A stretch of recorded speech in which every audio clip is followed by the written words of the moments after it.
Bonjour à tous, donc François Garibier, effectivement, éleveur à Grésolles, producteur de viande bovine.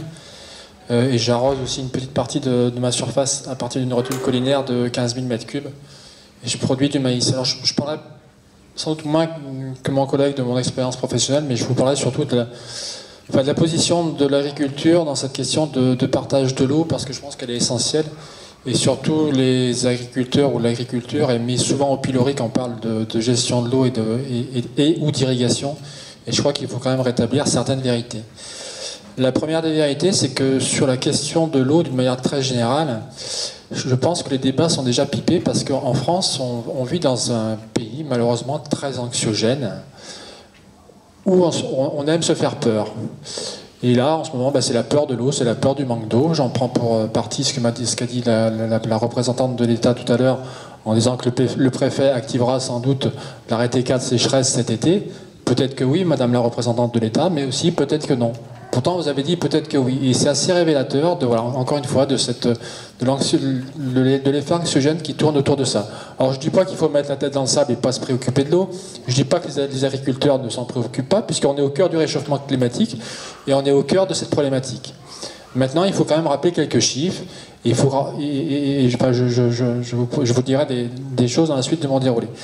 Le premier, je ne vais pas inonder de chiffres, mais il faut avoir quelques chiffres en tête. Et alors, je pense que ça a été dit avant que j'arrive ce matin.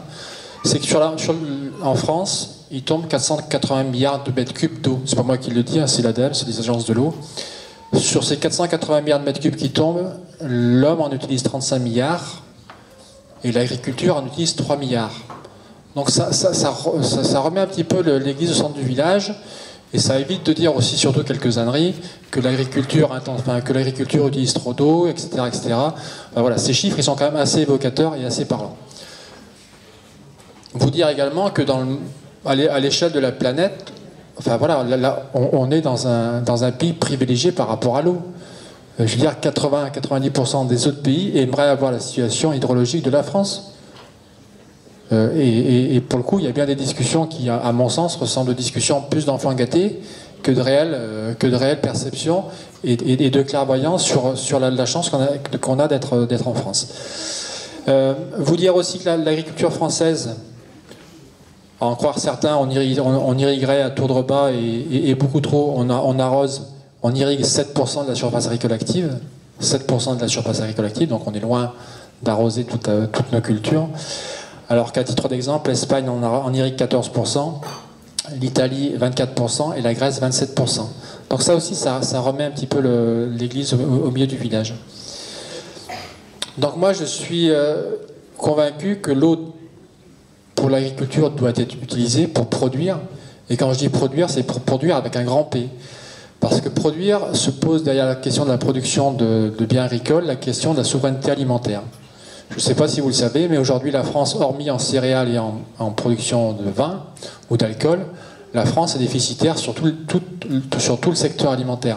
Alors après, moi, je veux bien penser ce qu'on veut, mais si demain, l'agriculture française doit être un ramassis de prairies ou de forêts mal entretenues et qu'on apporte 80% ou 90% de notre alimentation, c'est pas ce que je souhaite et c'est pas ce que je souhaite aux concitoyens français. Donc je dis l'agriculture française doit produire demain pour ses citoyens et on ne produira pas mieux demain et pas plus demain sans moins d'eau. Je crois que le contexte du réchauffement climatique, l'augmentation des températures fait qu'on utilisera plus d'eau pour l'agriculture. Dire que l'agriculture demain utilisera moins d'eau est pour moi une erreur fondamentale. Et le dire est un mensonge. Pour faire face au changement climatique, oui, l'agriculture, on utilisera plus d'eau. On crie aussi souvent dans ce pays ou dans ce territoire sur la nature des cultures qu'on doit irriguer. Je suis un fervent défenseur de l'irrigation du maïs, contrairement à ce qu'a pu dire mon collègue. Le maïs est une plante exceptionnelle. Il n'y a pas mieux que le maïs. Enfin, je veux dire, s'il y avait une plante meilleure que le maïs, ça serait. Enfin, nos parents étaient sans doute plus intelligents que nous, nos grands-parents aussi. Si depuis le temps on avait trouvé d'autres plantes meilleures que le maïs, tant le point sur le qualitatif que sur le point quantitatif, on le ferait. Mais le maïs, ça reste une plante exceptionnelle. Ça reste une plante que vous semez et qui va vous en semer un grain comme ça. C'est la seule plante qui est capable de fournir autant d'énergie et autant de qualité sur un hectare et qui valorise mieux l'eau. Alors ça aussi, il faut sortir un peu de ça de la tête. Le maïs est la plante qui valorise le mieux l'eau. Le maïs, pour produire 1 tonne de matière sèche de produits, n'en déplaise à certains ou à certaines, il faut moins d'eau pour 1 tonne de produits maïs que pour 1 tonne d'orge, que pour 1 tonne de soja, que pour 1 tonne de légumineuses. Donc ça aussi, ça fait partie souvent des idées reçues, préconçues, qui sont rabâchées aussi par les journalistes. Mais le maïs, il n'en demeure pas moins que ça reste une plante extraordinaire. Moi, sur mon exploitation qui fait 110 hectares, 7 hectares de maïs et un troupeau de 80 vaches charolaises, c'est l'assurance d'une autonomie alimentaire. Voilà. Sans ces 7 hectares de maïs, ben, effectivement, j'aurais pas cette... Et ça, il faut quand même l'avoir en tête. Donc demain, oui, il faudra stocker de l'eau pour l'agriculture. C'est une évidence, c'était dit par mon collègue. Alors peut-être pas forcément sur le même type de... On n'a pas forcément le même type de production derrière, mais enfin, l'un comme l'autre, on est convaincu qu'il faudra stocker plus d'eau. Il faudra stocker de l'eau sous différentes formes, sous forme de retenue, sous forme de barrage, sous forme de, je ne sais pas, ou de canaux, mais il faudra évidemment stocker plus d'eau. Voilà, encore une fois, là aussi, dire l'inverse serait, je pense, une ânerie monumentale. Dans les autres éléments que je voulais dire, c'est que au-delà de l'eau et de la problématique de la souveraineté alimentaire et de la production, il faudra aussi sans doute demain on parlait du maïs et je disais qu'aucune plante, à mon sens, n'a remplacé le maïs par rapport à sa qualité de production aujourd'hui. Sans doute que demain, il y a aussi des efforts à faire en termes de recherche et développement sur des végétaux, alors plus adaptés et plus résistants à la sécheresse et aussi plus productifs, mais ça passera aussi, à mon sens, inévitablement par de la recherche, par du développement, et je pense qu'il ne faut pas fermer la porte à des biotechnologies, aux OGM, qui seront sans doute ici ou là des choses qui pourront nous aider demain.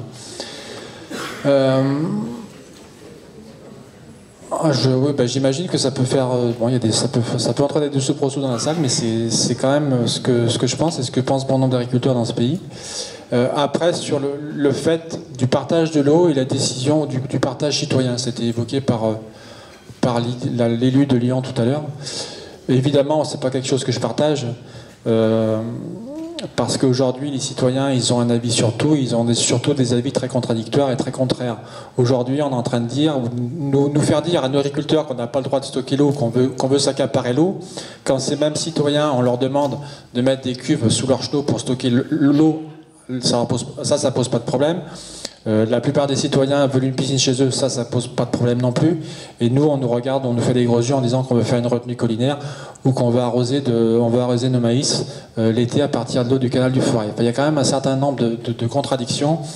Donc, quid du barrage du Forêt si la décision avait été citoyenne? Quid, j'en aurais bientôt terminé, quid d'un certain nombre d'ouvrages si les décisions avaient été portées ou avaient été définies par un collectif. Donc non, je crois que les décisions sont importantes, et là, quand il s'agit de souveraineté alimentaire et de production agricole, il faut parler en premier lieu de ça avec les personnes concernées et donc les producteurs. Et je terminerai là-dessus. La gestion de l'eau et le stockage de l'eau, c'est l'affaire de tous les agriculteurs, et je ne peux pas passer sous silence ce qui s'est passé il y a quelque temps à Sainte-Soline, parce que quand je vois des collègues agriculteurs qui défilent et qui saccagent des ouvrages agricoles faits pour les agriculteurs en respectant l'ensemble des réglementations et qui le font avec des drapeaux de la Confédération paysanne, je trouve ça, d'une part ça me blesse, je trouve ça honteux et je trouve ça scandaleux. Alors ça n'engage que moi évidemment, mais en tout cas je ne me retrouve pas dans cette défense du métier d'agriculteur. Si la Confédération paysanne ça doit être ça, ça c'est plus, à mon sens, le rôle d'une ONG, mais non d'un syndicat agricole. Voilà. Mais on écoute jusqu'au bout, s'il vous plaît. Mais ceci dit... L'écoute mutuelle, c'est la règle de la journée. Il y a diversité de positions, diversité d'enracinement professionnel, syndicaux, etc. C'est une diversité de positions. Et pour ceux qui sifflent, je voudrais juste rappeler qu'il y a les irrigants de ce département. On n'est pas irrigant parce qu'on est à la FDSEA ou on est à la Confédération Paysanne. Il y a eu dans ce département, il y a dans ce département des très gros irrigants qui sont adhérents à la Confédération Paysanne et ça leur posait aucun souci. Donc il faut aussi assumer le rôle qu'on a été à un moment donné irrigant et arrêter d'aller casser ou s'inscrire en faux par rapport à des stockages qui sont faits dans d'autres parties du monde. Ceci dit, pour conclure, je remercie le Treuil de m'avoir invité parce qu'effectivement l'intérêt de ces forums c'est d'avoir des débats, c'est d'avoir de la contradiction dans les idées. Donc sans doute que je m'inscris, mon témoignage s'inscrit peut-être en faux par rapport à bon nombre de gens qui sont dans la salle. En tout cas, il est partagé, sachez-le, par bon nombre d'agriculteurs dans ce département. Il est partagé majoritairement en France, n'en déplaise à certains, mais c'est aussi cette réalité. Mais ceci dit, sur la question du partage de l'eau, je serai toujours aux côtés des représentants de l'État et des autres agriculteurs pour discuter et avancer. Voilà, merci. Merci.